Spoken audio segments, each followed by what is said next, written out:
You're listening to the AFTERBUZZ TV network, now the largest new media platform on the web, and your #1 source for after-show entertainment. Very good, Keith. Johnson.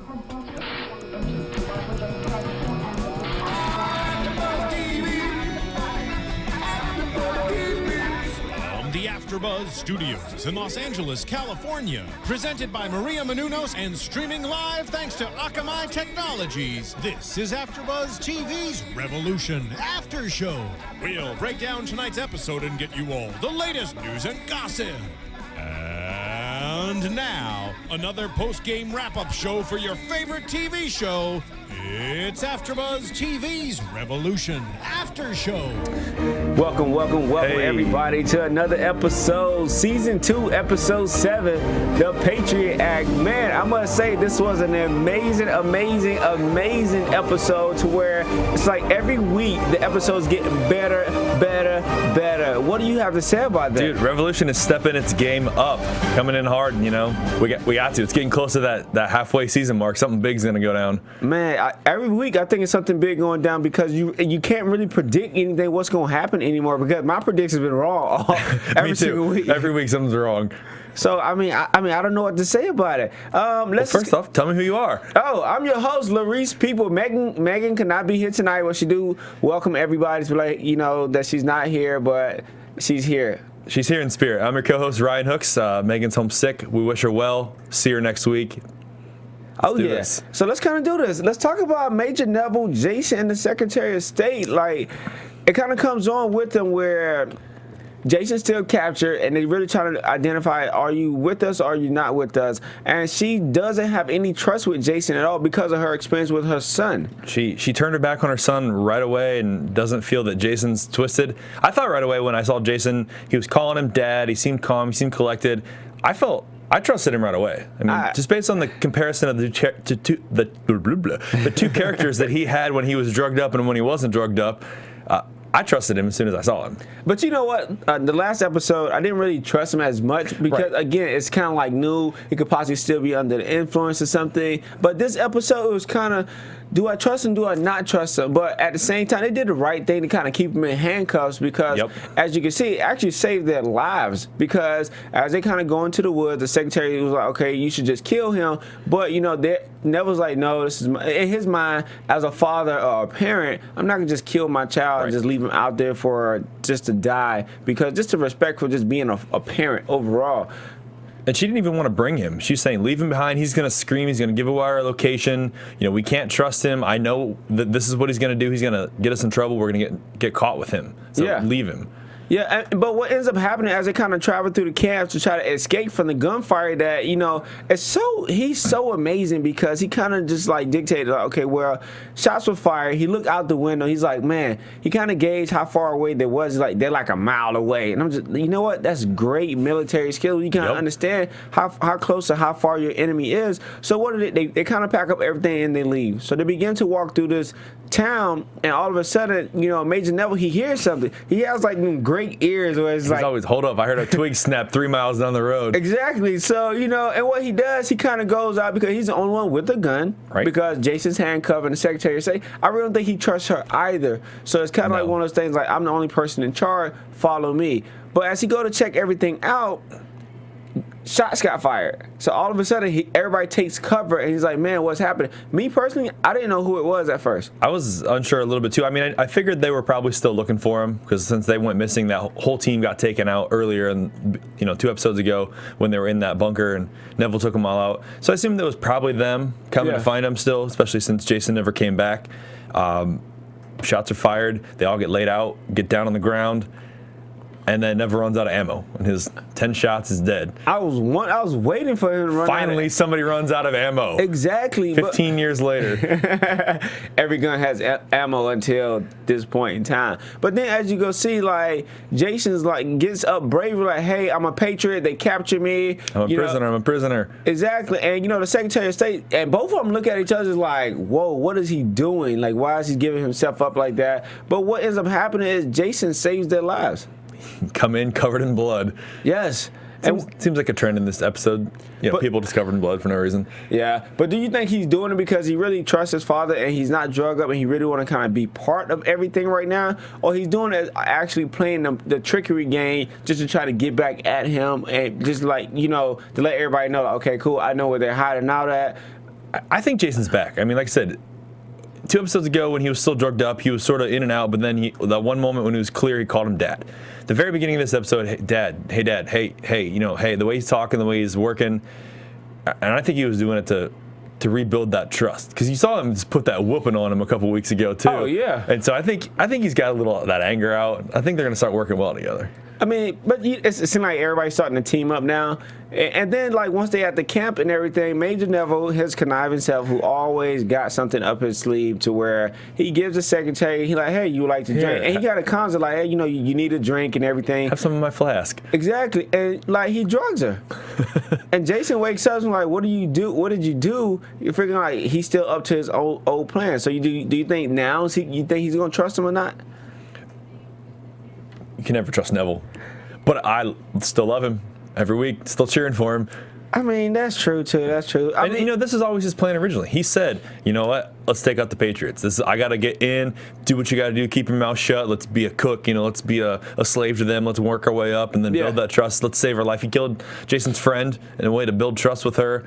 Yeah. And, I mean, that's been the goal all along, to try to get in. And we know that her husband is a high-ranking official in the Patriot business, so... Which is kind of questionable now, because when Neville asks her that, she kind of looks at him like, I don't want to tell you because you might end up killing my husband, but I think he's going to probably use it to his advantage. I think so. Neville's a smart guy. He's not going to just kill people to kill people. That's Monroe's thing. Yeah, that is true. He will use anything he can to gain himself into a better position. He's been part of 3 different republics, and he's on 7 sides. You just never know what he's going to do. Exactly. Well, let's kind of talk about the town of Willoughby. A lot has happened in the town of Willoughby. As it starts off, there's an explosion in the town. Is it a terrorist act? Is it a local? Is it, what's going on? My first impression, what do you think? My very first thought was, my very, very first thought was it was something related to Aaron. But then we see people scrambling around. We see Aaron on the ground. So then I was like, I think it's probably the Patriots. Yeah, that was my first initial thought. I was just thinking, like, you know what? The Patriots set the bomb up to really try to, like, a scare tactic for the townspeople so that, A, that they'll be able to trust in the Patriots and the soldier, and B, that they wouldn't do anything that would miraculously, like, harm anyone else because they don't know who this bomber is. Right. And now they feel like, well, we have more troops in the town, and they're really kind of taking over. It really kind of sounds like what the U.S. government was like long time ago. Gives them justification for the curfew, for the extra soldiers. Hey, we're here to protect you. Hey, Always. We're on your side. No, listen to what we say. There was a bomb. You should be afraid. We're gonna help you. Yes. Listen to us. We like you, and we're your friend. So I think again, it's a whole manipulative action that they're doing with everyone in Willoughby, trying to make them feel like, hey, we got you, we're safe, we're the great guys, and everyone else is the bad. Because he told him, he's like, oh, maybe there's some people over still at the Handover clan, and which I believe they killed all those guys in like episodes 2 or 3. So like, how do you figure it? But at the same time, nobody knows. Yeah, they can blame it on whoever they want because there's no proof of anything. How are they going to bring forensics in? Oh, this bomb was detonated inside by they can't. So the Andover clan, I think, is a good cop out because then people were afraid of them. They were terrorizing the town of Willoughby before the Patriots showed up. So now it's we're here to protect you. We're gonna save you again. Well, let's ask our friends on iTunes see what they think. I think that iTunes is a lovely way that you can watch your AfterBuzz favorite show, Revolution. You can download it on your phone. Works on tablets, smartphones, Android. Make sure you tell your friends. Make sure you rate us. Give us comments. We actually have a lovely viewer comment this week that I thought was very intriguing, provoke a little thought. Question is, or comment was, is it a potential that the bounty hunter we saw a couple episodes ago is potentially Monroe's son? Good question. It's a good question. What do you think? I don't know. I still up in the air because he's only been in like 2 episodes. So you think he's gonna come back? I think he's got to come back at least. But I mean, he doesn't just disappear, especially if he's hunting down Monroe. But you know what? It's a possibility, yes, because again, Miles said he kind of took his son and took him away from Monroe, so he could have enlisted into the military. That could have been a very, very good question, very likely possibility. Tell us what you think on iTunes. Yes. So tell us what you think about Dr. Horn, the creepy guy that came in last week from the last episode, riding on like a horse carriage. At the very end, we see Dr. Horn riding into the episode and meets Aaron. Yes. Big fan, as he says. Dr. Horn is an interesting character to me because I feel like he knows everything. Like anytime anything happened in this entire episode, oh, this happened, and he just knew. Yes. Like, oh, is this sewer map available? Oh, is this going on? Oh, you did this? Oh, you were sold out. Yes. He predicts it seconds after it happens. Well, let's talk about him. His interaction with Rachel at first after the bombing comes up to Rachel's like, hey, around Miles and Charlie, comes like, hey, I know who you are. So, can we have a conversation? Yeah. To me personally, I would have got freaked out. Because, like, this guy is real creepy. I don't know why I want to talk to him. But then he identifies himself as of who he is and how they know each other. Because Rachel forgot who he was. Well, he said, because he worked at the DOD with her, and he said he was in the Alternative Energy Project. But then he also compared her to the prom queen and said, oh, I'm just, I was a lab rat and you were the prom queen, so obviously you don't know who I am. So, yeah. I mean, he comes in and does at least tell her that he knows her from this, so I know about these things, and this is why I'm asking, to kind of maybe build a little trust or to see where she's at. But yeah, but it also identifies who he is as a person overall, because he's like, when everybody was scourging, like, to get away, like, we was on a raft, on a boat trying to paddle our way to Cuba, but he's like, with my boss, Randall Flynn. Flynn. Randall was a guy who actually set off the whole nuked power outage for everyone and the nuclear weapons. So now he's kind of like in a more powerful role right now. I would think he's taking over Randall's job to where he's what is he? The science advisor for the U.S.? The science advisor for the U.S. I feel like him identifying himself with Randall Flynn immediately puts up red flags. Oh, yes. As me, a viewer, and also as Rachel, a character. Yes. Whoa, hey, break check. I'm not going to get too close to that guy. I can't trust this guy. I immediately can't trust him because Randall Flynn, I don't like him and I can't trust him. Yeah, because then he kind of takes Rachel into the bar and just basically acting and first identifies her like, hey, yeah, I'm the person that put a warrant out for you, a wanted poster for her. And, how would that make you feel? Be like, yeah, Ryan, I put a warrant out for you. How would you feel? I mean, he does compliment her at least. He says, you know what, you did genius work, Da Vinci level genius work.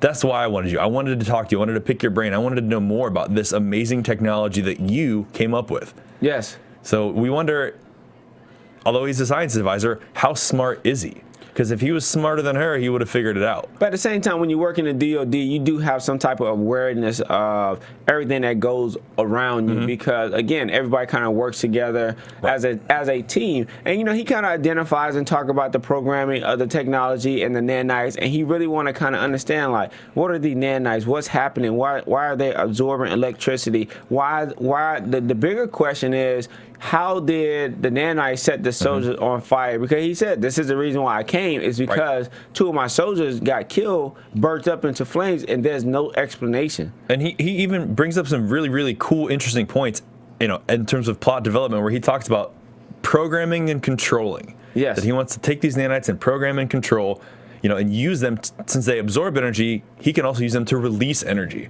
Yes. So I think that's going to bring up a lot of cool things that are going to come up here in the next couple episodes. I think Aaron's going to maybe figure out what's going on and how we can use that. Oh yeah, I mean, I'm pretty sure because he's able to control it. But also with Dr. Horn, his whole thing is that he goes in with Dr. Porter. The interesting relationship that him and Dr. Porter has is kind of inbound to, like, they're both working on the same team, but he has no respect for Dr. Porter, because the bottom line is that I have a job and you're a loyal servant, but at the same time, I outrank you and you're going to do what I like for you to do, or what I will make you do. With Porter, I think he helped them. He gave them medicine. Said, you owe us because we helped you become the prominent citizen that you are in this community. Without us, you wouldn't have been able to fix all those people. Granted, they were helping them fix patriots and they were torturing people, but without us, you wouldn't be here. And you basically opened the doors, the words that they use. Yeah, as you actually look at it, like, the relationship, how it originally started was, 7 years prior when his wife died, and it's strange because he's sitting there with all these bodies about to burn his body, and we kind of thinking like, why is he burning his body? Yep. Are they like Patriot bodies? Are they just random people body? But as he goes back to his house, Shaw is on his doorstep and telling him like, hey, you know, I'm sorry about your wife dying from cholera. She had cholera. Yep, it's a bacterial infection of the small intestines for all you science people. So everybody kind of died from that disease, and he's like, "Well, we have vaccines, but in a way, it's like it's always a trade-off or something. Like, oh, I can help you out here, but in the end, you're gonna have to help me out some way, some possible." So, what you know, they kind of built that relationship off of him being the doctor and them being the villain at the same time. To where it's that, oh, if you pull my coat, I'll pull your coat too. You know, like one hand wash each other back. So that's how the relationship with Dr. Porter goes with the Patriots and how he becomes such a loyal servant to the Patriots now. Yeah, I mean, and he even says the vaccine. This vaccine is premium vaccine from before the blackout. This is like, you could save hundreds of people with this. And we want you to not only save the people, we want you to save Patriots. So it kind of brings him in and doesn't put him in a situation where he can say no. You know, it's they know that his wife died. They're playing on his sympathies. You know, he wants to help people, and I think they're doing a really good job in the beginning of this episode as well, building Dr. Porter up as somebody who's remorseful for the things that have happened in previous episodes. And you know, we see him trying and wanting to help. We see him, you know, doing everything he can to look out for people. But at the same time, you gotta kind of look at it, because the torture scene with Dr. Shaw, like, I guess years prior. Yeah, it was 9 years after the blackout. 9 years after the blackout, when they're in a bond, they're torturing this guy, like literally, like towel over the face, pouring water, drowning him basically. And it's like, obviously this guy has already passed out a few times, and Dr. Porter is looking like, man, this is not what I signed up for. We never agreed upon this, but you're using me because you're bringing me supplies, so I have to help you. And he kind of brings him back to life. And when he kind of gives him the shot, it's like, it might have been one too many times, because he's sitting waiting over him like, is he going to come back? Is he going to come back? And he finally comes back alive. And then, like, after that whole scene on the outside, when he goes to wash his hand, he basically sees the symbol again. Right. This is where, because, you know, the very beginning of the episode, we flash back to that him washing his hands with the blood. Yeah. And you see the symbol again, which is the triangle with the circles around it. And we see the towel that he's using to dry his hands off has that circle and symbol. So we know that there's some kind of link with the torture that's going on to the doctor, you know, and all that they've been doing in the last, 10 years as the Patriots and trying to bring America back into everything. Yeah. But I think the significance of that is that, when Shaw was like, hey, you got your vaccine for tuberculosis and everything, and it kind of, the present time, he identifies Shaw being part of the military, because I don't think he knew Shaw was part of the military back then. Right. Because he just felt like, oh, there's a guy who's just really helping out. Yet he's doing certain things and he killing people and real brutality against certain things for the U.S., but not identifying him as a soldier, because he never wore a uniform he was at all. In street clothes every time we saw him.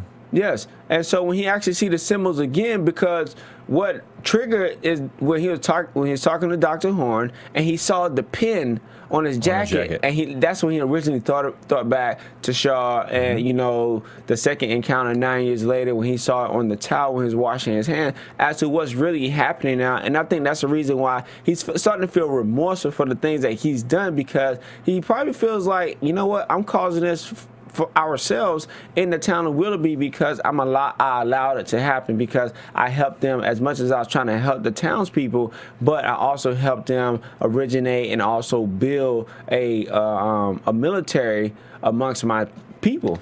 Right, and I think too, then when we see Shaw later, when we actually find out who he really is, when they introduce him as Shaw, he comes in and he comes to get Dr. Porter to take him to see Dr. Horn now that they're in the town. What do you think Porter's initial thought was when he saw him? I think he was shocked. I think he was very shocked, because again, he didn't know Shaw was a soldier. Right. And I'm pretty sure Shaw is a high-ranking soldier because of things that he did prior Especially to now, yeah. everything, just kind of saving the town of Willoughby. 9 years later, he's still kind of basically fighting for the U.S. and beating up U.S. enemy, as he says. And then all of a sudden, he comes in basically to address Dr. Porter, say, hey, Dr. Horn would like to see you now. So his first reaction is just like, wow, you're a Patriot too. Right. he sees him and says, wow, you're a Patriot too. I didn't realize that you were on this team. But he takes him to see Horn anyway. And, we find that Horn wants to know more about Rachel, wants to know more about Aaron. Yes. He thinks that Rachel is controlling these nanites, that she's the key to all this. Yes. I mean, because he asks about Aaron, and he calls Aaron by his, like, Aaron Pittman. Aaron Pittman. It's like, hey, what happened with Aaron Pittman? I heard that he died and he came back to life, and you were the doctor to say that Aaron died. So he's questioning Dr. Porter's like, okay, was your decision correct about Aaron and his death? And if it was, how did he come back to life? Did Rachel bring him back to life? Is there something specific about Aaron?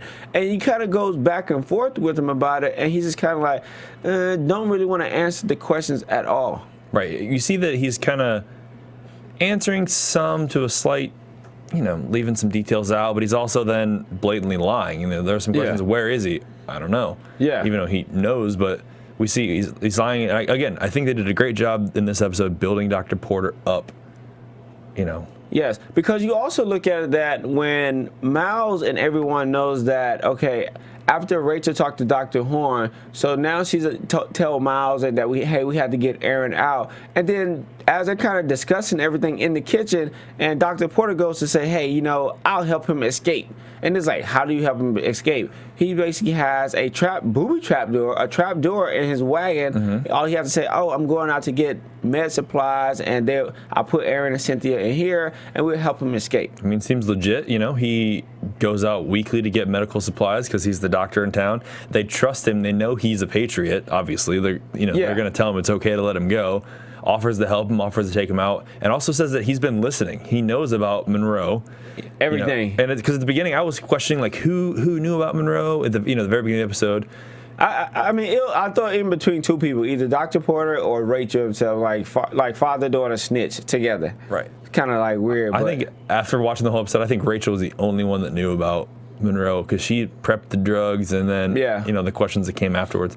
But anyways, Dr. Porter says, hey, I can help you out. We can get him and Cynthia out. I have the ways, and I've been listening to you. I know what you've been talking about every single day. You guys aren't as quiet as you think you are. You tricky kids, you.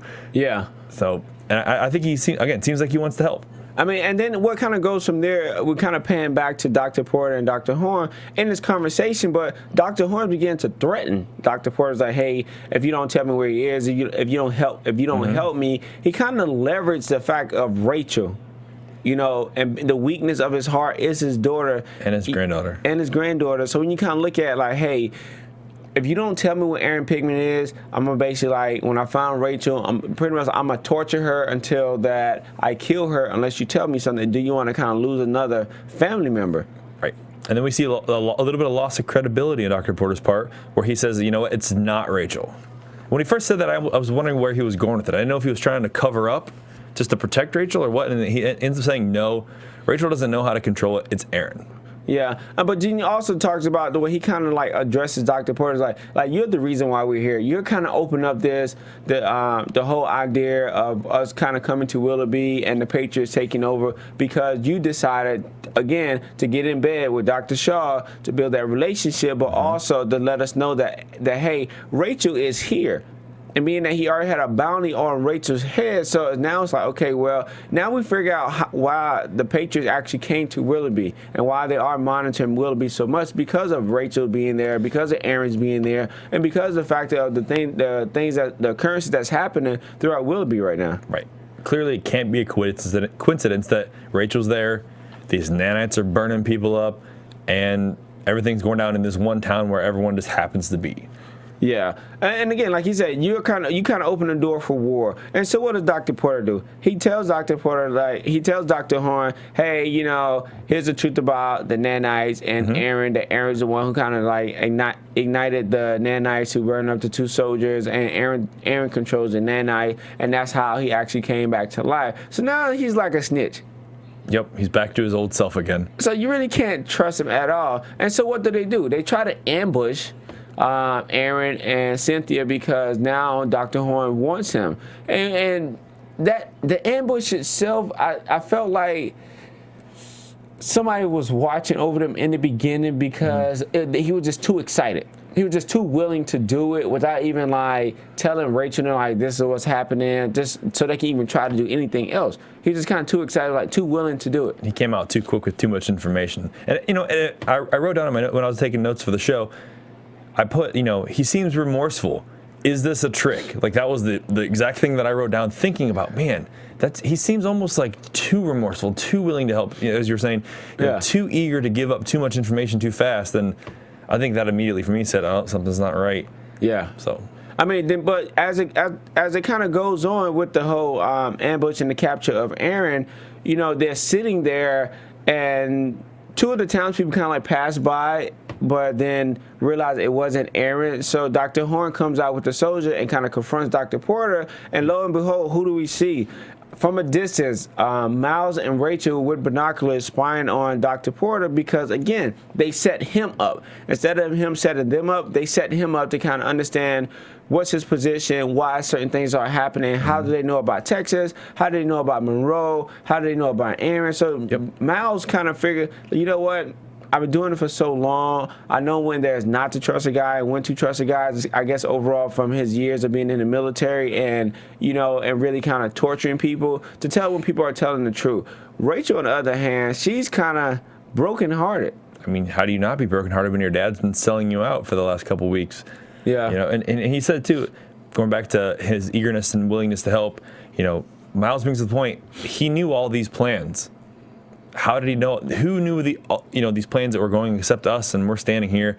And he said, I know a desperate and guilty look when I see one in a man's face. Yeah. Go ahead. I was going to say, he just knew that look that he had in his face wasn't right. But at the same time, you have to go back to when the original was in the kitchen, when he's like, y'all been talking a lot around here. I hear everything. So do you think he knew before then, or that really kind of signaled Miles to tell him, like, you know what? This is what's happening, because he's been hearing everything. No matter how much we tried to whisper in the house, he's been hearing everything that's going on in the house, from the meeting with the Texans to the Monroe to Aaron, to everything that's going on right now. Do you think that was the ticker right there? I think that was the turning point moment, because Miles is smart. I mean, Miles doesn't get taken too easily, and he's not the kind of person that's not cautious when he's giving out information. So I felt they thought they could trust him. Obviously, it's Rachel's father. How do they not trust him? They're in his house. He's the one that saved them when they came there. So I think that moment was the turning point for Miles when he first saw, hey, something's not right. We should maybe check into this. What do you think? Yeah, I mean, definitely. I mean, like, any suspicion, because, again, a lot has happened throughout the episodes to where everything that they try to do and plan, somebody knows about. At first, I thought it was Rachel, especially with the Bass situation. Mm-hmm. But when the Texas situation, it was kind of like, what happened with the Texas Rangers? Right. Well, how did it become like the treaty between the Texas Rangers and the Patriots? And even though the Texas Ranger was killed, and they tried to set the whole plan up to kill the Texas Ranger and start a war, but then it was a treaty. So they already knew about it. General Truman knew about the killing of the Texas Rangers before it even happened. Right. And so they basically tried to say, oh, we captured Monroe, so let's basically all be friends right now. So, I mean, like, Dr. Porter has really done a lot of backstabbing. A lot of backstabbing. I mean, and I almost feel like he thinks or feels that he's in a situation that maybe is out of his control.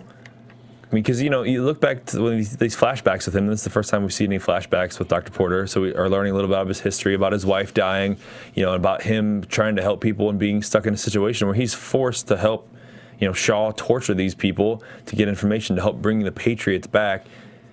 Do you think that his backstabbing of these people is because he doesn't feel like he has a choice?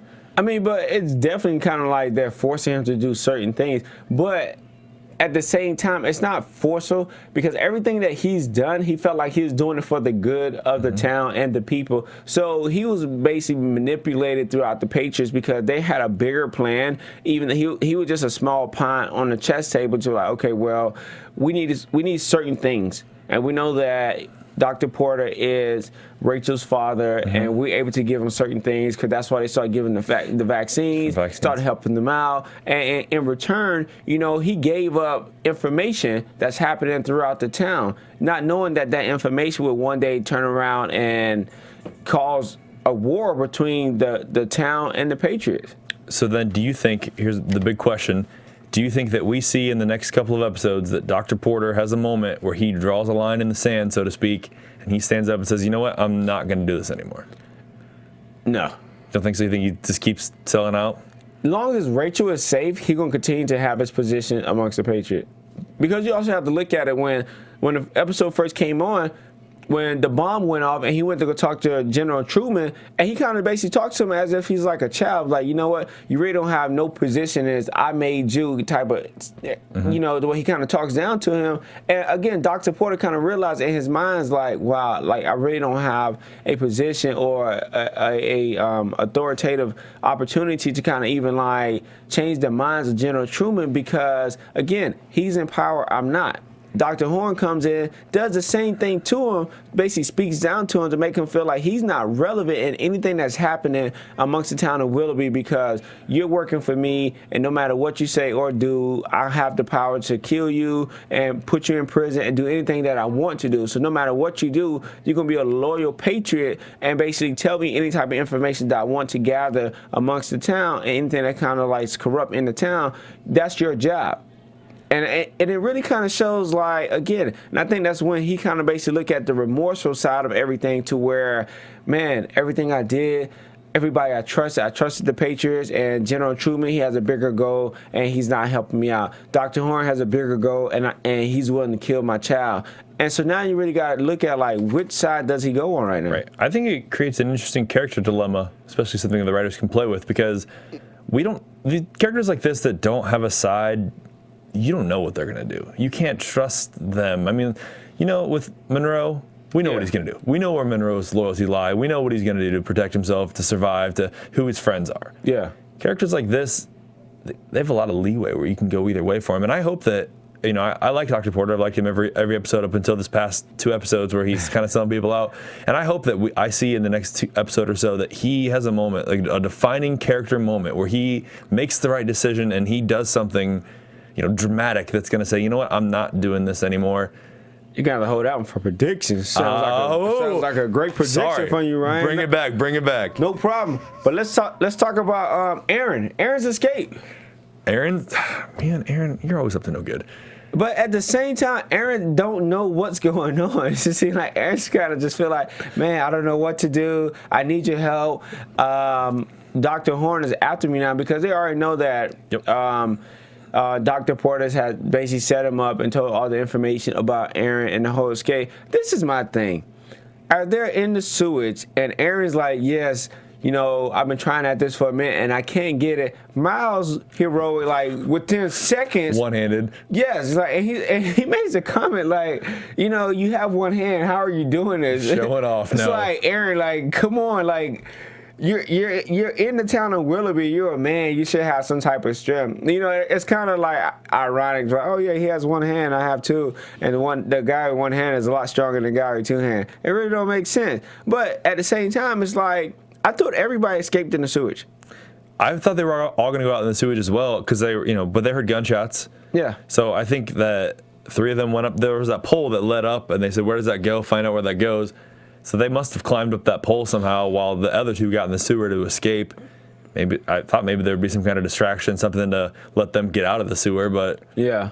I mean, but I think the whole thing with that is that Rachel and Miles know that they can't allow Rachel to get caught, because her dad has given up, because she can't trust anybody. The one person she thought she can trust the most is her father. And he has become actually a loyal patriot to the Patriot. I mean, but also as they kind of crawl through the tunnels and everything, it's like, me personally, if I was in the sewage, I probably would have threw up. Probably.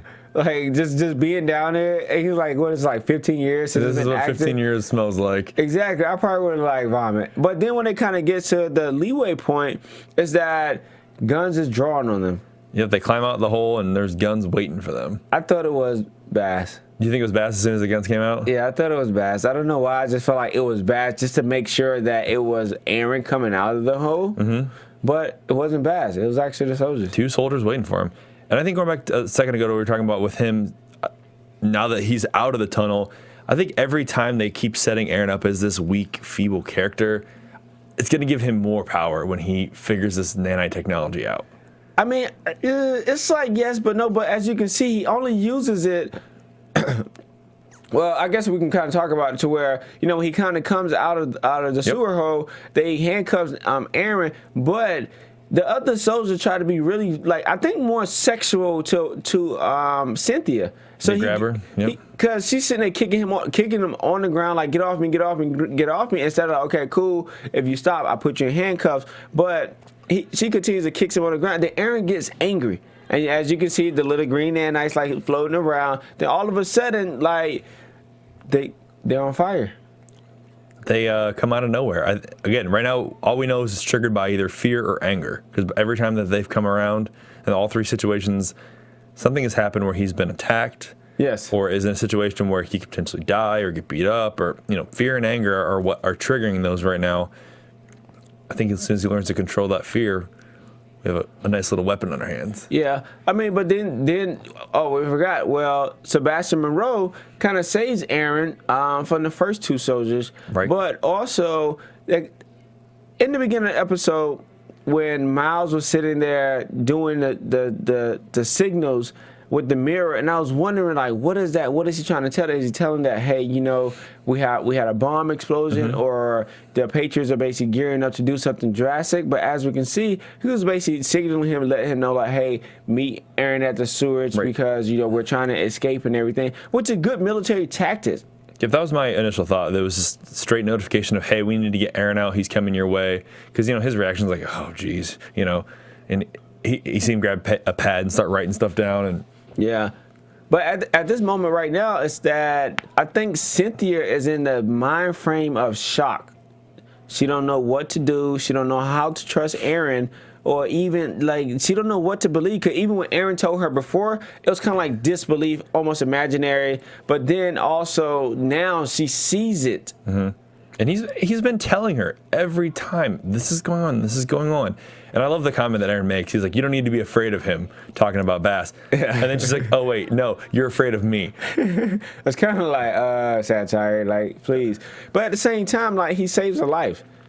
It's in a way, I'll be afraid, but at the same time, I feel comfortable because I'm grateful. I mean, because I'm like, well, he could actually burn people up for me. Awesome. Be like, Aaron, set him on fire. Whoosh. Almost like a magician act. Boom. Yes. But then, it kind of goes away with Cynthia being afraid of Aaron. But then we kind of pans back to Rachel. Rachel, Miles, and Charlie being afraid. And Rachel's at this point, breaking point right now. Finally see some emotion.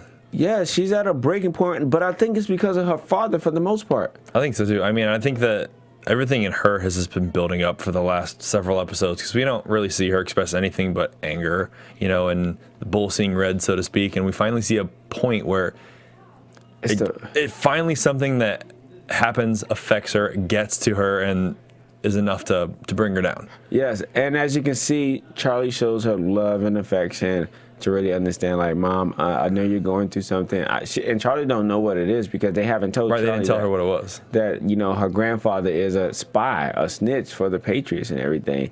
I mean, well, it's a lot that's happened in this episode. It's a good episode. Well done, writers. I'm really waiting to see what next week's going to be about. Let's talk about these predictions. What we think next week? Let's predict this revolution. And now, your AfterBuzz TV predictions. Well, like I said, I think that we're going to see a prediction from me coming up with Dr. Porter. Yes. I think there's got to be a turning point with him. I mean, you see these people in the middle, something has to go either way. And I think that something's going to happen within the next 2 episodes with him. My prediction is that Rachel's going to get captured, and it's really going, again, ties into what you said, and it's really going to force Dr. Porter to do something drastic to save his daughter, to help them to escape. All right. Cool. Well, let everybody know where they can find you at. Yeah, you can find me at RyanHooks92 on Twitter and Instagram, Yahoo. And you can find me at True Peoples, TruePeoples, Instagram, Facebook, Twitter. Thank you guys. Yeah. From executive producers Maria Menounos, Kevin Undergaro, Phil Svitek, and the entire AfterBuzz TV staff, we would like to thank you for listening to the AfterBuzz TV network.